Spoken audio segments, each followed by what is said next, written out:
বিসমিল্লাহির রহমানির রহিম রব্বি ইশরাহ লি সাদরি ওয়া ইয়াসসির লি আমরি ওহলুল উকদাতাম মিন লিসানি ইয়াফকাহু কাওলি। আজকে আমি কথা বলবো ইসরায়েল সাম্রাজ্যবাদ প্রতিষ্ঠার প্রোটোকল নিয়ে, অর্থাৎ ইসরায়েল যে প্রতিষ্ঠিত হয়েছিল এবং এই বিষয় নিয়ে আমরা অনেক কথা বলেছি, প্লাস এই বিষয় নিয়ে ইতিহাসের অনেক ইনফরমেশনও এর আগে পরগুলোতে দিয়েছি।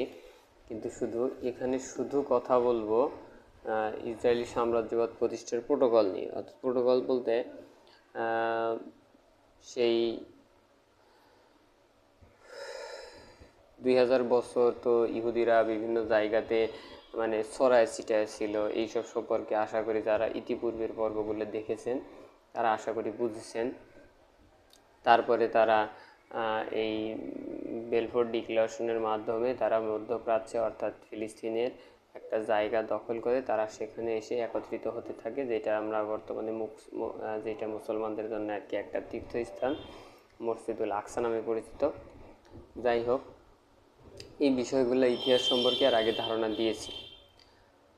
আর ভিডিও শুরু করার আগে কিছু কথা, সেটা হচ্ছে অনেকে অনেক কমেন্ট করতেছেন। আমি কমেন্টগুলো নিয়ে এবং এটা নিয়ে একটা কিউ অ্যান্ড এ একটা পর্ব করার চেষ্টা করব, অবশ্যই করব, সেটা পরে, এই পর্বের পরবর্তীতে হয়তো সেটা করব। কিন্তু একটা ঝামেলা, সেটা হচ্ছে আপনারা মনে করতেছেন যে বিষয়টা খুবই সহজ, যেটা বিষয়ে বেশি আমার কাছে বেশি ইফেক্ট লাগতেছে যে আপনি একটা প্রশ্ন করলেন, আমি ঠাস করে উত্তর দিয়ে দিলাম আর বিষয়টা হয়ে গেল। এত সহজ বিষয়টা না। এখন এটা এত সহজ বিষয় না জন্যেই এটা সম্পর্কে অনেক ডিটেলস ইনফরমেশন আপনাদেরকে দেওয়া লাগতেছে। আর আশা করি আমি সরাসরি ইনফরমেশনগুলোও দেবো, কিন্তু তার আগে আপনাদেরকে একটা বিষয় বুঝাচ্ছি। মানে আপনারা কোনো লোক এরকম চিন্তা করেন যে একটা সহজ জিনিস আপনি মুখ দিয়ে বলে দিলেই তো হয়ে যায়, কিন্তু এর জন্য এত পেছনের কী দরকার আছে? আসলে পেছনের দরকার আছে বলেই, এবং এটা আছে বলেই আমি জানি বলেই এত আমি পেঁচাচ্ছি। আর আপনি যদি এত বিষয়টাকে সোজা মনেই করেন, তাহলে আপনি আপনার মতো করে দেখেন না কি সোজা উত্তর দেওয়া যায়। যদি আপনি ডিটেলসে না বুঝে সরাসরি উত্তর দেন দেখেন আপনার কীরকম যোগ্যতা আছে, এক কথায় যেটা আসলে অত সহজ না। তো যাই হোক, কথা খারাপ লাগলেও কিছু বলার নাই। আমি আজকে এই ইসরায়েলি প্রোটোকল ব্যবস্থার যেটা, যে ওরা কীভাবে রাজ্যটা ওখানে স্থাপন করছে এবং রাজ্যটা স্থাপন করার ফলে কিভাবে সারা পৃথিবীর এই বিষয়গুলোকে একত্রিত করছে, কিভাবে তারা পৃথিবীকে জয় করছে, পৃথিবীর সমস্ত ক্ষেত্র, মিডিয়া, শিক্ষা, এমনকি সমস্ত জায়গাতে, প্রযুক্তি, সমস্ত জায়গাতে নিজেদেরকে প্রভাব বিস্তার করছে এবং তারা এগুলো করার জন্য কি কি ধারা মেনটেন করছে, সেই ধারাগুলো সম্পর্কে আজকে কথা বলবো। আচ্ছা,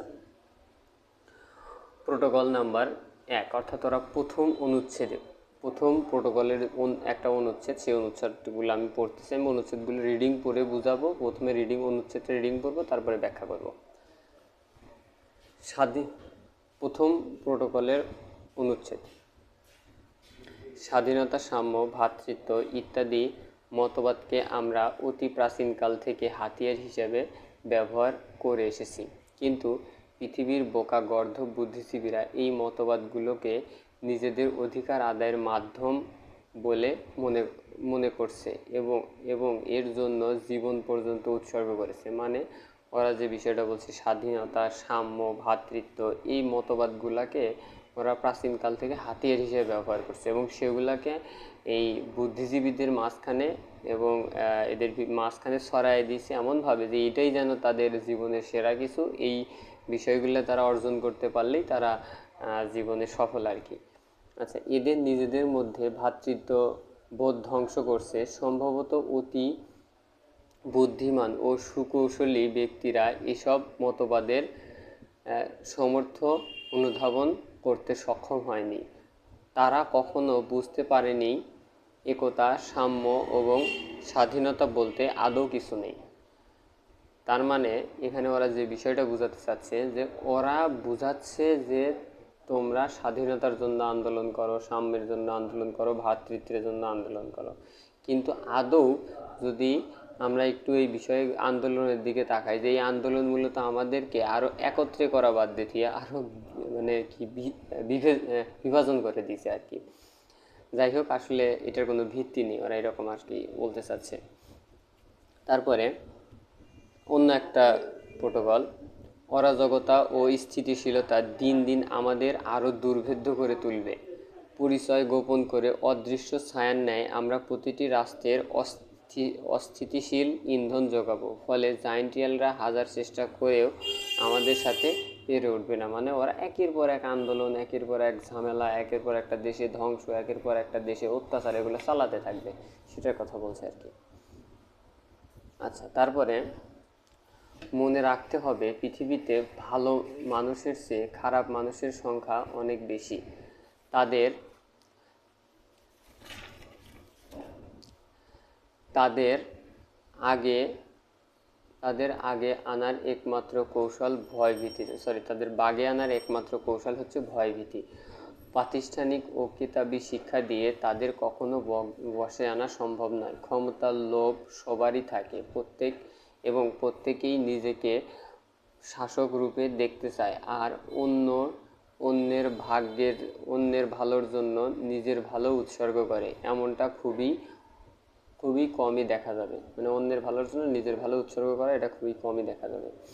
জাইন্টিয়ালদের হুজুকে প্রকৃতি বললেও ভুল হবে না। মানে ওরা বলতে চাচ্ছে যে আমরা যারা জাইন্টিয়ালরা আছি এরা হুজুকে প্রকৃতি। হ্যাঁ, অবশ্যই আমরা হুজুকে প্রকৃতির। একটা কিছু ভাইরাল হলে তো মাশাআল্লাহ। তারা সামান্য আবেগ, বিশ্বাস, ঐতিহ্য এবং ব্যক্তিগত অহংকারের দরুন এবং নিজেদের মধ্যে বিভাজন করতে রাজি। সামান্য একটুর জন্য তারা নিজেদের মধ্যে বিভাজন করতে রাজি। হঠাৎ কোনো সিদ্ধান্তের উপর ভিত্তি করে গণ আন্দোলনের ডাক দেয়। এমনি একটা সিদ্ধান্তের উপর ভিত্তি করে গণ আন্দোলনের ডাক দেয়। আবার দুই একটি মিথ্যা প্রচারণা কান দিয়ে মহানায়ককে ক্ষমতা থেকে সরিয়ে বুদ্ধিমান প্রাণী হলে এমনটা কখনোই করতো না। তারা অরাজকতা এবং বিশৃঙ্খলা থেকে কখনোই বেরিয়ে আসতে পারে না। গণতান্ত্রিক সমাজ ব্যবস্থায় নতুন কোনো পরিকল্পনা বাস্তবায়নের পূর্বে জনসাধারণের অনুমতি আবশ্যক, কিন্তু তারা যেটা বোঝে না, বেশিরভাগ মানুষই নিরেট, মূর্খ এবং বুদ্ধিহীন। তারা একবার একবার ডান পক্ষের পিছনে ছোটে, আর একবার বাম পক্ষের পিছনে। তাদের কাছ থেকে কখনো গঠনমূলক পরামর্শ পাওয়া সম্ভব নয়। গণতান্ত্রিক যে সিস্টেমটা, সেই সিস্টেমের আর কি একটা কথা বললো এখানে। তারপরে আমাদের কাঙ্ক্ষিত লক্ষ্য অর্জনের পথ ইতিমধ্যেই অনেকটা সহজ হয়ে উঠেছে। জাইন্টিয়াল মনস্তাত্ত্বিক প্রতিটি গুরুত্বপূর্ণ শাখায় আমরা ছড়িয়ে পড়তে সক্ষম হয়েছি। ক্ষণস্থায়ী পৃথিবীর লোভ লালসা দেখতে আমরা তাদের বশীভূত করতে সক্ষম হয়েছি। চারিত্রিক দুর্বলতাকে কাজে লাগিয়ে তাদের মধ্যে বিভেদ এবং পার্থক্যর দেয়াল তুলে দিয়েছি। আচ্ছা, এটা গেল আর একটা প্রোটোকল। তারপরে প্রথম প্রোটোকলেরই অনেক কয়েকটা অনুচ্ছেদ আছে, তো এই জন্য ধাপে ধাপে করতেছি। কোনো সন্দেহ নেই, সততা এবং সরলতা মানব চরিত্রের দুইটি মহৎ গুণ, কিন্তু রাজনৈতিক মাঠে এটার কোনো স্থান নেই। একজন শক্তিশালী শত্রুকে মোকাবেলা করার চেয়ে একই দুইটি মানবীয় গুণ রক্ষা করা অধিক কঠিন ব্যাপার, কারণ আমাদের শাসন ব্যবস্থায় সততা এবং সরলতার কোনো স্থান নেই। এগুলো শুধু জাইন্টিয়ালদের শাসন ব্যবস্থায় পাওয়া যাবে। বংশ পরম্পরায় আমরা জাইন্টিয়ালদের শাসন ব্যবস্থায় বারবার আঘাত এনেছি এবং নিজেদের অনুশাসন চাপিয়ে দিয়েছি। আমাদের শাসন ব্যবস্থার মূল ভিত্তি হলো অর্থ সম্পদ, যা মালিক কেবল আমরাই। আর বিজ্ঞান তো আমাদেরই আবিষ্কার। আমরা শ্রমিকদের বিভিন্ন মজুরি বৃদ্ধির আন্দোলনে জড়িয়ে দেব। একই সঙ্গে বাজারে পণ্যের মূল্য বাড়িয়ে দেব। আমরা বলবো কৃষি উৎপাদন কম হয়েছে, তাই পণ্য মূল্য বৃদ্ধি পেয়েছে, ফলে এই বর্ধিত মজুরি তাদের কোনো উপকারে আসবে না। মানে বিষয়টা কি, যে শ্রমিকদের ভিতরে এটা ঢুকে দেওয়া লাগবে যে তোমাদের মজুরি কম, তোমরা আন্দোলন করো যেন মজুরি বাড়ায়। ফলে কারো বেতন 10,000 থেকে হয়তো 15,000 হলো, কিন্তু এই যে 5,000-এর গ্যাপ, এই গ্যাপে কী করবে ওরা, বাজারের দ্রব্যমূল্যটাকে বাড়ায় দিবে। ফলে বেতন 10,000 থেকে 15,000 হলেও ওদের সেটা বাস্তব লাইফে কোনো উপকার আসবে না। মানে মনে হবে টাকা বাড়ছে, বেতন বাড়ছে, কিন্তু আসলে তো কোনো লাভ হয়নি, কারণ জিনিসপত্রের দাম বাড়ায় গেছে। আচ্ছা, জায়ান্টিয়ালরা কখনোই আমাদের ষড়যন্ত্রের জাল ছিঁড়ে বেরোতে পারবে না। আমরা একাংশ ছদ্মবেশী শ্রমিকদের সাথে মিশে থাকব এবং বিভিন্ন অধিকার আদায়ের আন্দোলনে উস্কে দেব, যেন বাজার অস্থিতিশীল রাখা যায়। পরে এই অস্থিতিশীল বাজারে নতুন এক অর্থনীতি প্রতিষ্ঠা করব, যার মূল প্রণেতা হবে আমরাই। মানে যখন এরকম হতে থাকবো তখন আমরা নতুন একটা অর্থনৈতিক ব্যবস্থা নিয়ে আসবো, কিন্তু এই অর্থনৈতিক ব্যবস্থাতে 2 দিন পরে ফাটল ধরে আবার একটা ঝামেলা হবে, তখন আবার একটা অর্থনৈতিক ব্যবস্থা নিয়ে আসবো। আচ্ছা, তারপরে অর্থনৈতিক রাজনৈতিক স্বাধীনতা নিছকই একটি ধ্বংসাত্মক ধারণা। অনেক রাষ্ট্র আছে যেখানে ক্ষমতার থাকার দল ব্যতীত অন্য কোনো রাজনৈতিক শক্তির অস্তিত্ব নেই। মানুষও চায় না সেখানে কোনো দল গড়ে উঠুক। এমতো অবস্থায় ক্ষমতাসীন দলটি পতন ঘটতে চাইলে সে সমাজের মগজে রাজনৈতিক স্বাধীনতার বিষয়টি ঢুকিয়ে দিতে হবে। বুঝতে হবে সবার রাজনীতি করার অধিকার রয়েছে। জনগণ চাইলে তাদের মধ্যে হতে পারে যে কাউকে প্রতিনিধি হিসেবে ক্ষমতায় বসাতে পারে। ধীরে ধীরে সে সমাজে নতুন রাজনৈতিক দল গঠনের বিষয়টি সহজতর হতে শুরু করবে, যাকে কাজে লাগিয়ে আমরা একাধিক দলের জন্ম দেব, প্রত্যেক দলের জন্য অসংখ্য সমর্থন গড়ে তুলব। এটাই জায়ান্টিয়ালদের ঐক্য ফাটল তৈরি ঐক্যে ফাটল তৈরি করবে, যার শেষ পরিণত হবে ক্ষমতাশীল দলের পতন এবং নতুন শক্তির ক্ষমতায়ন। এই ছিল হচ্ছে প্রথম প্রোটোকলের বিষয়গুলো। এরপরে আমরা আসি হচ্ছে দ্বিতীয় প্রোটোকল।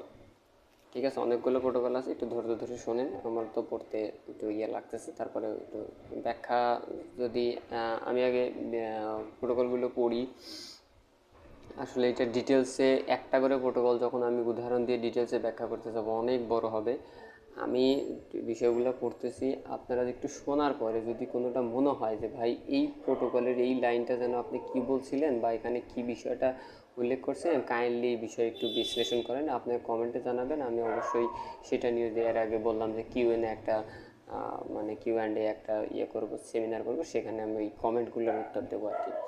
ঠিক আছে, যাই হোক, প্রতিটি যুদ্ধে উভয় পক্ষই যেন ক্ষতিগ্রস্ত হয় এবং আর্থিক দুর্যোগ যেন উভয়ের কপালে নেমে আসে, তা আমরা নিশ্চিত করব। অর্থাৎ দ্বিতীয় প্রোটোকলের যে বিষয়টা, এখানে আমি আসলে এটা সারাংশ বিষয়টা আগে আপনাদেরকে বোঝাই দিই, তাছাড়া এই বিষয়টা বুঝবেন না। আসলে ওদের মূল ঘটনাটা কি, যে ওরা যখন দুইটা রাষ্ট্রের যখন যুদ্ধ হয়, সেখানে একটা আর্থিক সংকটের তৈরি হয়, কারণ গোলা বারুদ অনেক কিছু কেনা লাগে।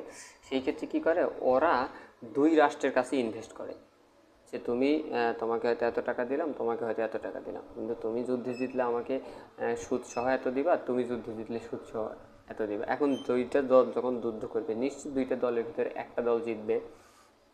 জেতার পরে দেখা যায় কি, যে দলটা জিতছে, মনে করলাম যে এই হাতের দলটা জিতছে, এই হাতের দলটা যখন জিতছে তখন এর থেকেও চড়া সুদ দিয়ে যে টাকাটা ধার দিয়েছিল সেই টাকাটা ধার ও আর কি নেয়, যার কারণে দেখা যায় যে ওর অর্থনৈতিক ব্যবস্থা এদের থেকে খারাপ হয়। আর এদের কাছে যেহেতু হারছিল, এখন এদের কাছে হয়তো সুদটা না নিয়ে আসল টাকাটা নেয়।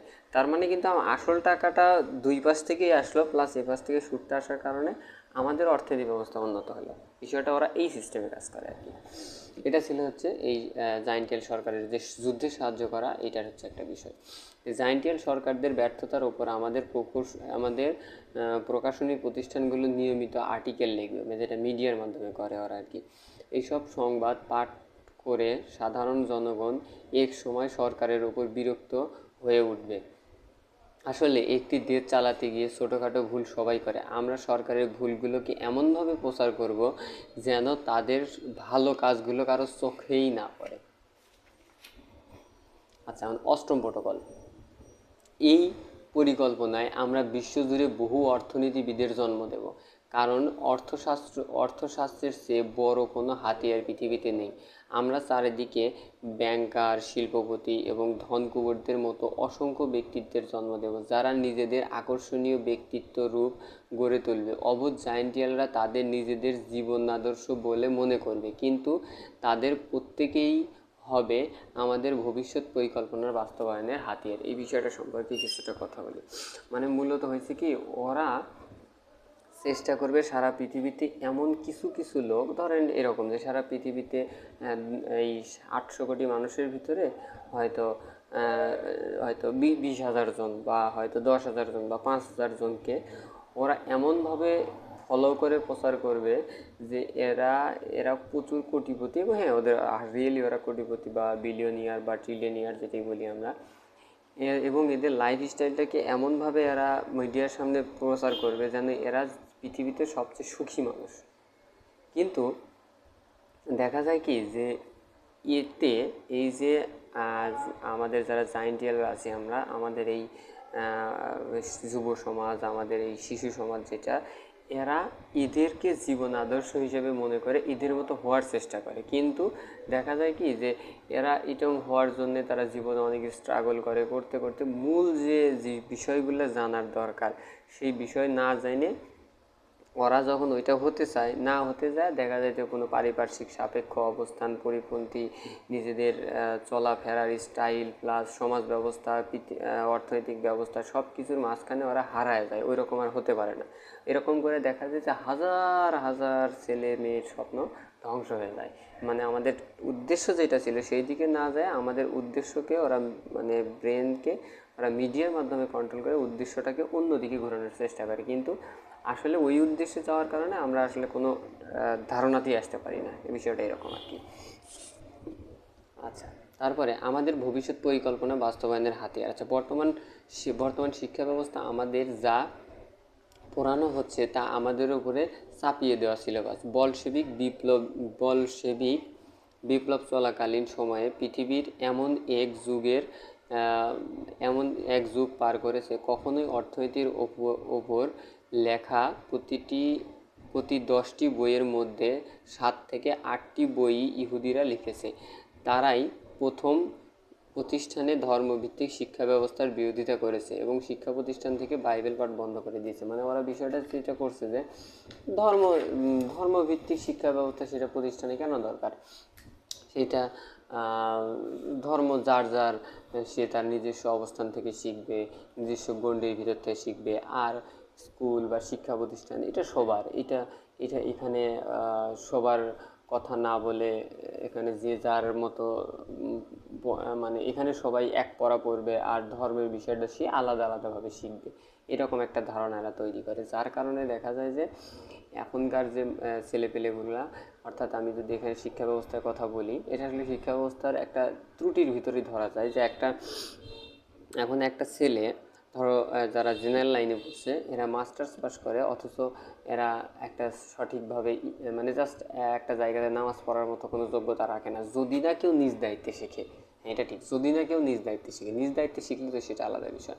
আবার দেখা যায় যে এই কোনো একটা হয়তো মাদ্রাসা লেভেলের একটা ছেলে, সে দেখা যায় যে হয়তো একদম ফাজিল কামিল বা অনেক তাদের যে ডিগ্রি আছে অনেক বড় সড় ধরনের ডিগ্রি নিয়েছে, কিন্তু পৃথিবীর বা পারিপার্শ্বিক সাপেক্ষের যে জ্ঞান, অর্থনীতির জ্ঞান বা এই যে বিভিন্ন ধরনের যে মুভমেন্টের জ্ঞান, এই বিষয়গুলো কিন্তু তারা অত ডিটেলস জানে না। আর যদি না তারা নিজে শেখে, হ্যাঁ নিজে অনেকে আছে যারা নিজেরা শেখে, কাজে এখানে কোনো সমস্যা হয় না।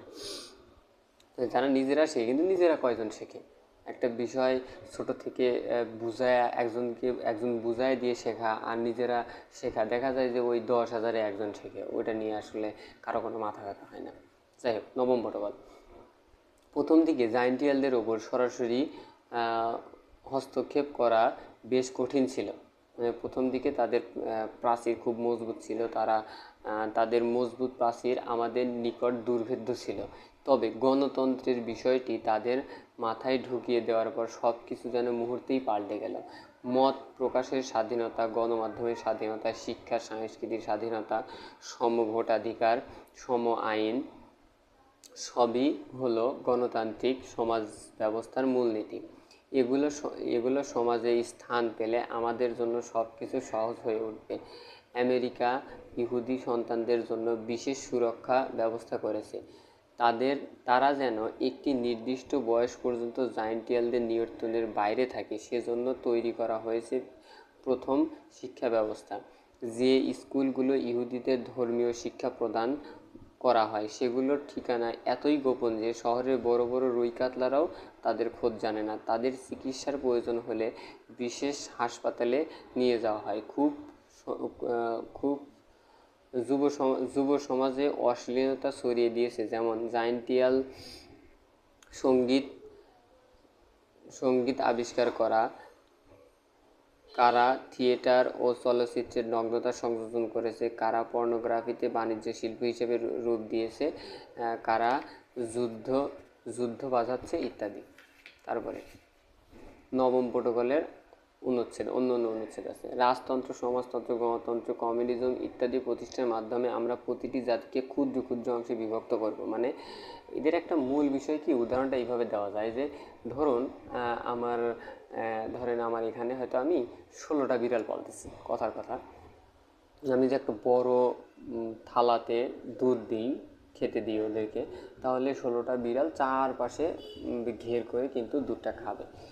আসলে এটা হচ্ছে একতাবদ্ধ হয়ে থাকা বা একতাবদ্ধ হয়ে খাওয়া, মানে একতাবদ্ধ হয়ে সমাজ ব্যবস্থা পরিচালনা করা। কিন্তু যেটা না করে আমি যদি এই চারপাশে ছোট ছোট বাটিতে দুধ দিই, তাহলে দেখা যায় যে চারপাশে 4টা বাটিতে 4জন করে কিন্তু খেতে পারতেছে, যেহেতু 16টা বিড়াল আছে। তার মানে এই যে আমি ক্ষুদ্র ক্ষুদ্র অংশে ভাগ করে দিলাম, মানে ওরা সারা পৃথিবীতে অর্থনীতি ব্যবস্থা কিন্তু একটাই চালু রেখেছে, কিন্তু এই যে শাসন ব্যবস্থার দিকে কোনো জায়গায় গণতন্ত্র, কোনো জায়গায় রাজতন্ত্র, কোনো জায়গায় সমাজতন্ত্র, কোনো জায়গায় কমিউনিজম, কোনো জায়গায় একনায়কতন্ত্র, কোনো জায়গায় হয়তো গণতান্ত্রিকের সাথে একনায়কতন্ত্র, কোনো জায়গায় রাজতন্ত্রের সাথে একনায়কতন্ত্র, মানে একটা জগা খিচুড়ি অবস্থা। কাজে একটা দেশের শাসন ব্যবস্থার সাথে আর একটা দেশের শাসন ব্যবস্থা মিলবে, এটা মেলেই না। একটা দেশের ভোট পদ্ধতির সাথে আর একটা দেশের ভোট পদ্ধতি নিয়ে মেলে না। ওইটা মানতে চাইলে এটা মানা যায় না, এটা মানতে চাইলে ওটা মানা যায় না। কোনো দল বলে এটা ভালো, কোনো দল বলে ওইটা ভালো, কোনো দল বলে ওইটা ভালো। আসলে ভালো কোনটা সেটা ধরেন আমিও জানি না, কিন্তু সব কিছু মিলে একটা জগাখিচুড়ি অবস্থা। যাই হোক, তারপরে সেই সঙ্গে তাদেরকে আমাদের সেবায় নিয়োজিত করব। এর মাধ্যমে পৃথিবীর বিদ্যমান প্রতিটি শাসন ব্যবস্থাকে আমরা এক সময় উপড়ে ফেলতে সক্ষম হব। এতদিন পর্যন্ত পৃথিবীর কোনো জাতিকে শান্তিতে থাকতে দেব না, যতদিন পর্যন্ত না তারা আমাদের অনুশাসন মেনে চলে। অন্য একটা অনুচ্ছেদে জাইন্টিয়াল যুব সমাজে বুদ্ধিভিত্তিক নৈতিকতাবোধ ও স্বাধীন চিন্তাশক্তি ধ্বংস করতে এক মিথ্যা ও বানোয়াট শিক্ষা ব্যবস্থা ইতিমধ্যে তাদের ওপর চাপিয়ে দেওয়া হয়েছে। আমরা যদিও নিজেরা এই শিক্ষা ব্যবস্থা গ্রহণ করব না। নবম প্রোটোকল। এখন আমরা সামনে আর কোনো বাধা নেই। বিশ্ব কর্মসূচি, নিউ ওয়ার্ল্ড অর্ডার পরিকল্পনা, আমরা অনেক দূর এগিয়ে গিয়েছি। আদালত, প্রশাসন, আইনশাস্ত্র সব কিছু আজ আমাদের দখলে। এক সময় আমরা যাদের প্রজা ছিলাম, আজ তাদেরকে আমরা প্রজারূপে গ্রহণ করেছি। নিঃসন্দেহে আমরা তাদের চেয়ে কঠোর শাসক। তারা খ্রিস্টানদের পোপ ও পাদ্রীদের সাথে মিশে তাদের নীতি নৈতিকতা ধ্বংস করে দিয়েছে। ফলে এখন সাধারণ মানুষ তাদের প্রতি আস্থা হারিয়ে ফেলেছে। মানে আগে যেরকম, মূলত বিষয়টা বুঝতে চাচ্ছিলাম, আজ থেকে 400 বছর আগে খ্রিস্টানদের পোপ পাদ্রীদের এদের যেরকম এদের ইফেক্টিভ ছিল, এরা যেরকম শাসন ব্যবস্থার ভার গ্রহণ করতো, কোনো একটা রাজদরবারে, কোনো একটা জায়গাতে, কোনো একটা রাজা কোনো একটা সিদ্ধান্ত নেওয়ার সময় পোপ পাদ্রীদের সহযোগিতা নিত। কিন্তু এরা মূলত এই পোপ পাদ্রীদের সাথে মিশায় এদেরকে এমনভাবে মোটিভেট করে, এদের জায়গাতে এমন কাউকে বসাইছে যে সাধারণ মানুষ আর ওদের মানে ওরা যে একটা ক্ষমতাধর বা ওদের কথা যে আমাদের মানতে হবে, এরকম কোনো কিছু ওরা ধারণাতেই নেই। মানে এক কথায় কি, যারা ওদেরকে মানবে তাদেরকেও ওরা উচ্চতর চেয়ারে বসাচ্ছে, আর যারা ওদের বিরুদ্ধে কথা বলবে তাদেরকে ওরা নিম্নতর চেয়ারে নামায় দিচ্ছে। বিষয়টা এরকম। আচ্ছা, দশম প্রোটোকল। কখনোই আমরা উদারপন্থী এবং গণতান্ত্রিক নীতিগুলো পৃথিবীর বিভিন্ন রাষ্ট্রে ঢুকিয়ে দিলাম, তখনই তা রাজনৈতিক দলগুলোর রূপরেখা তারা পাল্টে দিল। আচ্ছা, দশম প্রোটোকল, শিক্ষা দিয়ে আমরা কিভাবে পরিবার ফাটল করব। দশম প্রোটোকলে আর একটা এটা হেডলাইন আর কি, যে শিক্ষা দিয়ে আমরা কিভাবে পরিবারকে ফাটল করব। আমরা প্রাতিষ্ঠানিক শিক্ষা ব্যবস্থা তাদের যোগ্যতা যাচাইয়ের মাপকাঠিতে পরিণত করব। মানে প্রাতিষ্ঠানিক শিক্ষা ব্যবস্থাটাকে যোগ্যতা পরিমাপের মাপকাঠি, মানে যে সার্টিফিকেটটা দিয়ে কোনো একটা ব্যক্তিকে মাপা হয়, কিন্তু আসলে ওর মাথাতে কি আছে সেটা দেখবে না, যেটা বর্তমান আসলে আমাদের মানে কি বলবো, এটা আসলে বললেও কেমন হবে, যে আমাদের পারিপার্শ্বিক সাপেক্ষে এরকম বিষয়টা হয় যে একটা ছেলের একটা মেয়ে একটা দেখবে যে রেজাল্ট কী করছে সেটাই ফ্যাক্ট। ও আর জীবনে যাই করুক, ওর মাথাতে কি আছে না আছে সেটা দেখবে না, দেখবে যে ও আসলে কতটা কি জ্ঞানী আর কি, এরকম দেখবে যে রেজাল্টের মাধ্যমে দেখবে সে কতটা জ্ঞানী। আচ্ছা, কর্মজীবনে প্রবেশের পূর্বে এই শিক্ষা পদ্ধতি দ্বারা যোগ্যতা মূল্যায়নের পদ্ধতি প্রতিষ্ঠা করবো না। এই শিক্ষা পদ্ধতি দিয়ে ওরা যোগ্যতা মূল্যায়নের প্রতিষ্ঠা করে ছাড়ব। এক সময় এই শিক্ষা ব্যবস্থা তাদের মধ্যে অহমিকা ও অহংকারের জন্ম দিবে, যা যা পরিবারের সদস্যদের মধ্যে সম্পর্ক ছিন্ন করতে উস্কে দিব। নেবেন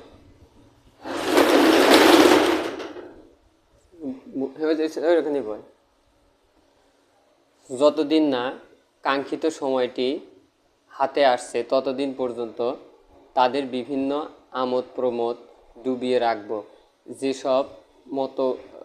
যেসব মতবাদের কথা পূর্বে উল্লেখ করেছি তা তাদের নিকট গুরুত্বপূর্ণ করে তুলব। নিয়ন্ত্রণ চেষ্টা চালাবো। ডারউইনিজম, মার্কবাদ, নাৎসিবাদ ইত্যাদি প্রগতিশীল তার উপায় হিসেবে তাদের সামনে উপস্থাপন করব। এসব তন্ত্রের ওপর ভর করে আমরা তাদের রাজনীতি ধ্বংস করেছি এবং সামনের দিনগুলো এর ব্যতিক্রম ঘটবে না। দশম প্রোটোকলের অন্য অনুচ্ছেদ, যতদিন না জাইন্টিয়ালরা আমাদের অর্থ এবং ক্ষমতার মাঝে নিজেদের আশ্রয় খুঁজে নেবে ততদিন পর্যন্ত ক্ষুধা, দারিদ্রতা, পারস্পরিক শত্রুতা, মতভেদ, দুর্ভিক্ষ ইত্যাদি তাদের আবদ্ধ করে রাখবে। মানে ওরা ইচ্ছা করেই, ওই যেটা আর কি কিছুক্ষণ আগে বললাম, যে ওরা ইচ্ছা করেই শ্রমিকদেরকে আন্দোলনে জড়ায় দিবে এবং ফলে তারা যে বেতনটা বৃদ্ধি করে নেবে আন্দোলনের ফলে ওরা বাজারের দ্রব্যমূল্যকে বৃদ্ধি করবে। ফলে দেখা যাবে যে আসলে এটার কোনো উপকারী হচ্ছে না। আচ্ছা, তারপরে 11তম প্রোটোকল, আসলে জাইন্টিয়ালরা হলো ভেড়ার পালের মতো। আমরা যে বিষয়টি প্রতিশ্রুতি দিই না কেন তা তারা অন্ধের মতো গ্রহণ করবে। আমরা স্বাধীনতা উদ্ধারের প্রতিশ্রুতি দেব, কিন্তু তার আগে আমরা তাদের মাঝে অশান্তি, অরাজকতা এবং যুদ্ধ ছড়িয়ে দেব। এই স্বাধীনতার জন্য তাদের অপেক্ষা করতে হবে, তা কি বলতে হবে? আমরা চাইলে এই যুদ্ধ ও শান্তির আলোচনার মেয়াদ ইচ্ছামতো বাড়িয়ে নিতে পারবো। প্রথমে তাদের মধ্যে ভয় ঢুকিয়ে দেব এবং পরে সেই ভয় থেকে উদ্ধার করার জন্য প্রতিশ্রুতি দেব। মানে প্রতিশ্রুতিটা ফ্যাক্ট। অর্থাৎ আমরা যদি একটু বিশ্ব আলোচনার দিকে চিন্তা করি, বিশ্ব আলোচনার ক্ষেত্রে এরা মূল যে কাজটা করে সেটা হচ্ছে প্রতিশ্রুতি। মানে একটা জায়গাতে হয়তো একটা কিছু যুদ্ধ বা একটা কিছু হয়েছে, সেই ক্ষেত্রে বলে যে এইটা আসলে এদের করা ঠিক হয় নাই, আচ্ছা ঠিক আছে দেখা যাক কী করা যায়, এই পর্যন্তই। আসলে এটার কোনো রিয়াকশন হয়েছে না হয়েছে এই বিষয়ে কোনো কথা নাই, কিন্তু এটা প্রতিশ্রুতি দেওয়া আছে। কারণ যে সেই প্রোটোকল মেনটেন করে এখন বিশ্ব চলতেছে। আমি যে প্রোটোকলগুলো বলবো, এই প্রত্যেকটা প্রোটোকল মেনটেন করে বিশ্ব চলতেছে। আপনি একটু খেয়াল করে দেখবেন। যদি এটা নিজস্বভাবে বোঝার বিষয়, এটা নিয়ে বিশ্লেষণ করা আমার পক্ষে সম্ভব না তাও বলতেছি না, প্রত্যেকটা প্রোটোকল নিয়ে বিশ্লেষণ করা সম্ভব, কিন্তু এটা আসলে ম্যান টু ম্যান ভেরি করে, এটা সবার ক্ষেত্রে প্রযোজ্য নয়। আপনারা পার্সোনালি কোনো প্রশ্ন জিজ্ঞেস করেন, আমি উত্তরটা দিয়ে দেব। আচ্ছা, প্রচার মাধ্যমের সহযোগিতায় পৃথিবীর বিভিন্ন স্থান থেকে খবর সংগ্রহের বিষয়টি আমরা ইতিমধ্যে কেন্দ্রীভূত করেছি। একটি চেইন শৃঙ্খলের মাধ্যমে প্রায় প্রতিটি দেশের গণমাধ্যমের ওপর আমরা অদৃশ্য আধিপত্য বিস্তার লাভ করেছি। আমরা যখন কূট কূট পরিকল্পনা দেখলেও তারা যখন চুপচাপ আসে এবং ক্ষমতার জন্য উল্টো আমাদের কাজেই পরামর্শ প্রার্থনা করেছে, তখন তাদের নির্বোধ এবং গাধা বলবো না কেন। এরপরে হচ্ছে 13তম প্রটোকল।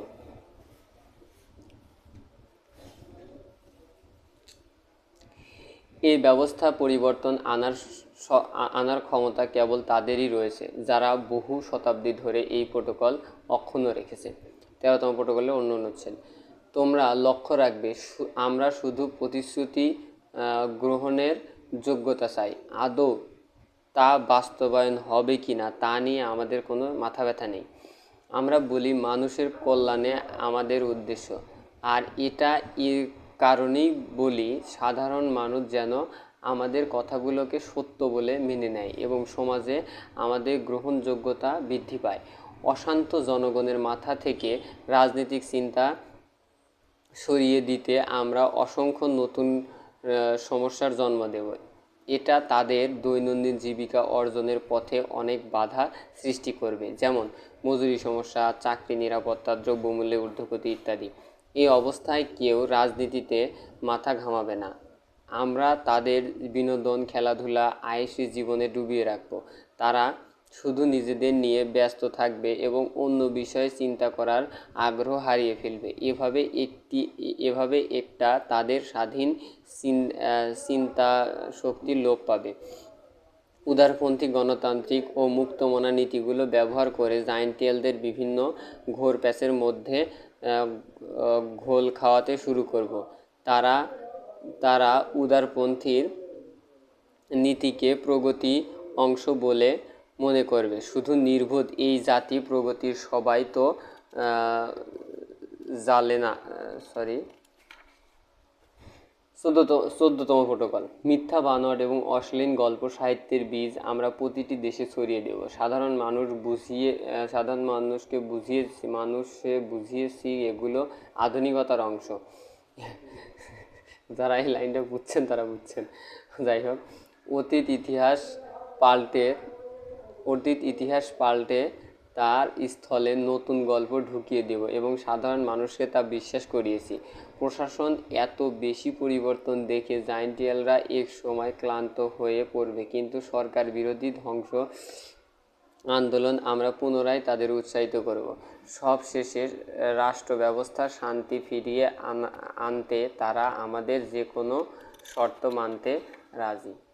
14তম প্রটোকল। বিশ্ব শাসন ব্যবস্থায় অধিপতি হওয়ার পর আমরা নিজেদের ধর্ম প্রচার শুরু করব। তার মূল বিষয় হবে ঈশ্বর এক, আমরা তার একমাত্র মনোনীত ব্যবস্থা এবং পুরো বিশ্বের ভাগ্য আমাদের ভাগ্যের সাথে জড়িত। ফলে ইহুদি ধর্ম ব্যতীত পৃথিবীতে সব ধর্ম ধ্বংস হবে এবং সবাই আমাদের ধর্মে বিশ্বাস স্থাপন করবে। এই মাধ্যমে যদি কোনো গোঁড়া নাস্তিকের জন্ম হয় তবে সে আমাদের জন্য হুমকির কারণ হবে না।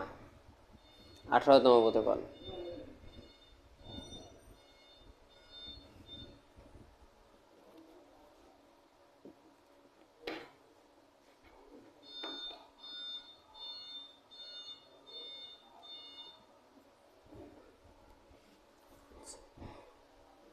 কিছু মনে না করলে আমি একটু একটা কাজ করি, এটা একটু চোখে লাগতেছে। আচ্ছা, জায়েন্টিয়ালদের সাথে আমাদের মৌলিক পার্থক্য হচ্ছে আমরা হলাম সৃষ্টিকর্তার মনোনীত সম্প্রদায় এবং মানব শ্রেণীর মধ্যে উচ্চ। তারা জায়েন্টিয়ালরা হচ্ছে দুই পায়ে চলমান মানব পশু। তাদের না আছে দূরদৃষ্টি আর না আছে নতুন কিছু আবিষ্কার করার ক্ষমতা। অন্তর্যামী নিজ হাতে এই বিশ্বের শাসনভার আমাদের হাতে তুলে দিয়েছে। যতদিন না ইহুদি ভাইদের জন্য নিরাপদ বাসস্থান ও দায়িত্বশীল সমাজ ব্যবস্থা প্রতিষ্ঠা করা সম্ভব হচ্ছে, ততদিন যেন নিজেদের চারিত্রিক মূল্যবোধ বজায় রাখে। আমাদের জাতীয় অস্তিত্বের জন্য এটি খুবই গুরুত্বপূর্ণ।